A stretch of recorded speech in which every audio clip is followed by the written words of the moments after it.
자, 우리나라의 지난 역사를 한번 살펴보면 과거 고려시대나 조선시대 때 이른바 음서제도라고 하는 게 있었습니다. 이 음서제도라는 게 뭐냐면 다들 잘 알고 계시겠지만 그 고위공직자의 아들들이 나이가 되면은 관직의 무시험으로 자동으로 임용되던 제도였습니다. 공직을 세습하는 제도였던 거죠. 물론 저때 당시에는 사람들 사이에 신분제라든지 혈통이 지금보다 훨씬 더 엄격했었다라는 그 시대적인 특수성을 좀 감안을 해야겠습니다만은 아무튼 현 시대를 살아가는 지금 우리들의 기준으로 바라볼 때 이 음서제도라는 거는 저거는 좀 아니다라는 생각이 본능적으로 딱 들죠. 이제 형평성이라든지 공정성에 너무나도 문제가 많기 때문입니다. 자, 그래서 오늘날 현대에 와가지고 이 음서제라고 하는 표현은 부모 세대의 특권이 자녀에게도 대물림이 될 때 이를 비판적으로 표현할 때 그 상징적 표현으로 쓰입니다. 대물림 세습 특혜의 상징과도 같은 표현으로 언론에서도 오늘날까지 자주 쓰이고 있는 표현이죠. 자, 그런데 최근 고려시대라든지 조선시대라든지 우리가 역사책 속에서나 볼 수 있었던 이 음서제도가 현대에 와가지고 새롭게 부활하려는 움직임을 보이고 있습니다. 아니, 이미 부활을 해버렸죠.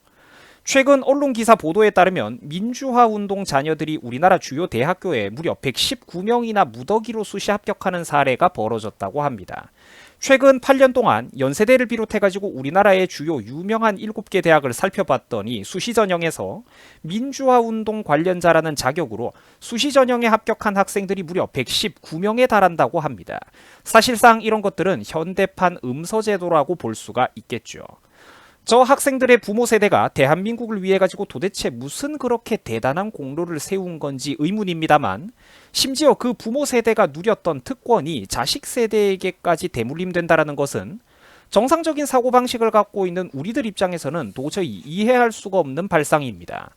선대가 대한민국에 이바지한 공로를 객관적으로 평가해보자면 이 사람들은 유공자 할아버지들 아니겠습니까? 차라리 산업화 시대 유공자가 나왔어도 나왔어야지. 이거는 해도 정말 너무하다라는 것이죠. 최소한의 보편적인 가치와 상식마저 무너지고 있는 우리 대한민국 앞날이 정말 진심으로 걱정이 됩니다. 다시 본론으로 돌아가겠습니다. 최근 김병욱 국민의힘 의원이 지난 26일 교육부로부터 받은 자료에 따르면 2016년에서 최근 2020년까지 민주화운동 관련자 합격 현황 자료가 있습니다. 연세대 30명, 고려대 3명 등 대한민국의 주요 유명 대학들을 비롯해가지고 아주대 3명, 전남대 21명, 한신대 40명, 성공회대 1명 등등 6개 대학에서 무려 98명에 달하는 인원들이 이른바 민주화운동 관련자라는 자격으로 학생부 종합전형을 비롯한 수시 모집에 지원을 해서 합격했다라고 합니다. 또한 곽상도 국민의힘 의원도 비슷한 자료를 가지고 있는데 한국대학교육협의회에서 받은 자료가 있다고 합니다. 이 자료에 따르면 지난 2013년부터 2020년까지 이화여대에서 소위 민주화운동 관련자 자격으로 대학교에 지원을 해가지고 합격한 인원이 총 21명에 달한다라고 합니다. 그러나 언론 일각에서는 이것보다 더 많다고 보고 있습니다. 자료 보존 기간이 지나가지고 제출받지 못했거나 대학이 심지어 제출을 차일피일 미루고 있는 경우들도 많아가지고 사실상 제대로 파악되지 않은 민주화운동 관련 합격 대학생들의 인원이 이것보다 훨씬 더 많을 수도 있다라는 관측을 내놓고 있는 상황입니다. 언론에서 말이죠. 자, 시청자 여러분들, 지금 우리나라에서 벌어지고 있는 이런 사건들은 비정상입니다. 사실상 새로운 특권 계급의 출현을 알리는 신호탄과도 같은 것입니다. 아니, 뼈 빠지게 공부하고 고생하는 사람들 따로 있고 특권 받아가지고 고속도로 올라타서 편안하게 하이패스 통과하는 사람 따로 있단 말입니까? 노력하는 사람들은 바보입니까? 이래서는 안 된다라는 것이죠. 요즘 평범한 국민들, 청년들 정말로 힘듭니다. 요즘 우리 10대, 20대 친구들은 최소한 자기 앞가림조차 하기가 굉장히 힘든 시대입니다. 극심한 무한 경쟁에 시달리고 있는 상황이죠. 경쟁이 이미 바람직한 수준을 넘어서가지고 현재 우리나라의 수십만 수험생들 그리고 수백만 취업 준비생들은 소모적인 경쟁으로 내몰리면서 치열하게 다투고 낙타가 바늘구멍을 통과하는 데만 올인하고 있는 상황입니다. 이렇게 심각한 와중에 소위 민주화 운동을 자처하면서 기득권 타파를 외쳐왔던 그들이 이제는 오히려 그들 스스로가 새로운 특권 계급이 되어가지고 사회의 기득권으로 군림하면서 젊은 세대들에게 폐를 끼치고 있고 자기 자식들에게까지 부와 권력, 특혜를 대물림하려고 하고 있습니다. 누가 봐도 잘못됐습니다, 여러분. 사태가 이렇다 보니까 언론에서도 당연히 그 심각성을 비판하고 있습니다. 민주화 운동이 계급이냐? 이런 거는 현대판 음서제도다라는 비판이 나오고 있습니다. 사실 이런 특혜 자체가 웃긴 겁니다, 여러분. 민주화 운동이 그렇게 성스럽다라면 그거를 했다라는 기준이 뭡니까? 민주화 운동 유공자의 기준이 뭐죠? 1980년대에 길거리로 쏟아져 나왔던 그 수많은 청년들과 국민들 중에서 누구는 유공자가 되고 누구는 유공자가 아닌 기준이 뭡니까? 결국은 지들 마음대로라는 겁니다.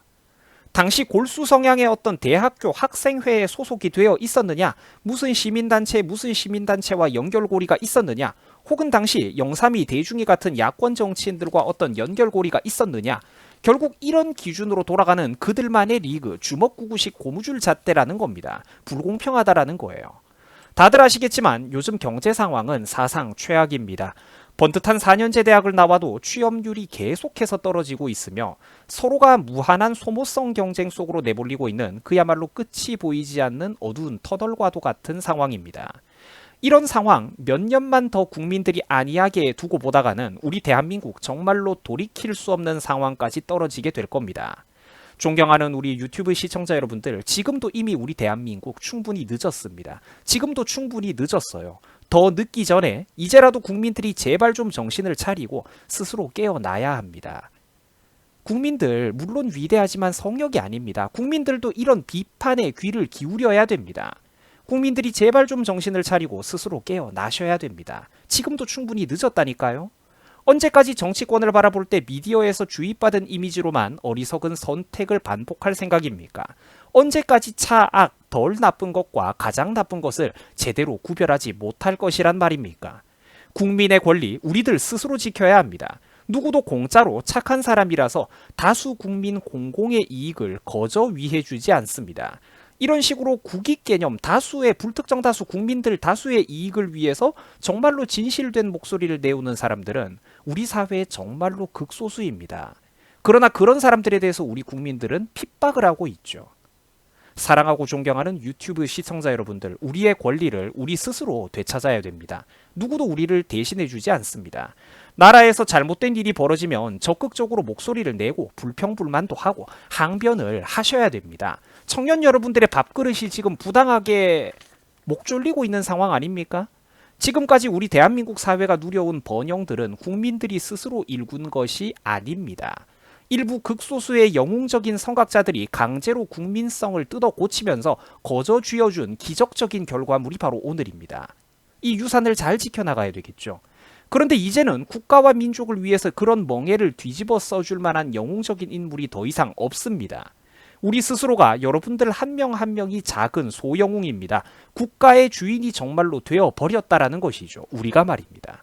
주인이라면 그 주인 노릇을 제대로 해야 되지 않겠습니까? 머슴들이 주인을 이용해 먹도록 내버려 두지 말라는 것입니다.